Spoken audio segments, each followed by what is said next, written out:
The government is committed to human rights at home and abroad, but to retain public confidence, the European Convention on Human Rights and other instruments must evolve to face modern challenges. Domestically, we will clarify how convention rights operate in immigration cases, and I'm engaging across Europe on wider reform.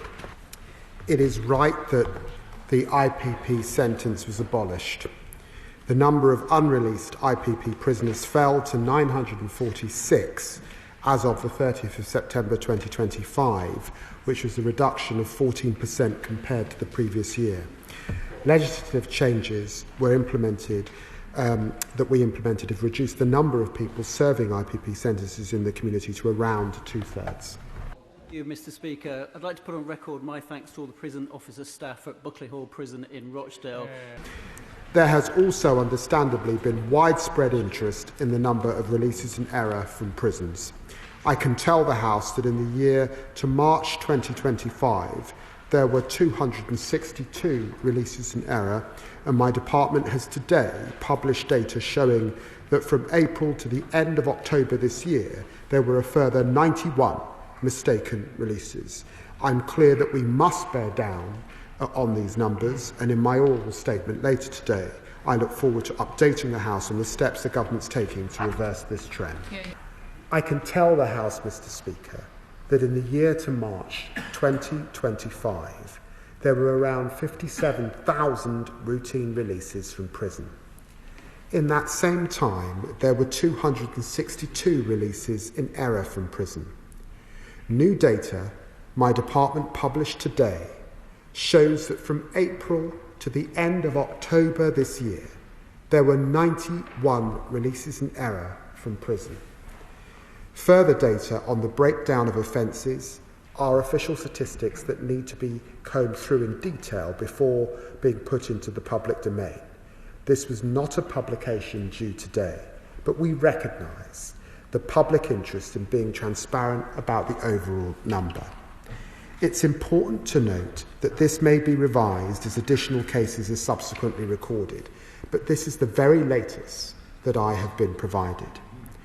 We understand that there are 3 mistakenly released prisoners currently lawfully at large. Their prison records show none of these are convicted sex offenders. I have been informed, Mr. Speaker, this afternoon that HMPPS are investigating a further case of a potential release in error on the 3rd of November who may still be at large. It is symptomatic of the data issues we inherited that all this information I have been given at this time while police and HMPPS investigate. Speaker, as a Wandsworth MP, my constituents are very concerned about these releases. The 262 releases in error from prison in the year to March 2025, 87 were of offenders whose main offence was violence against the person, and 3 whose main offence was a sexual offence. I'm clear that we must bear down on these numbers, which are symptomatic of a prison system under horrendous strain. As the Shadow Justice Secretary admitted last week, the state of the prison service has been unacceptable for a very long time, including under the Conservative government. Prisons today are still struggling with violence. The safety and custody statistics show an 8% rise in the rate of assaults in the year to June 2025.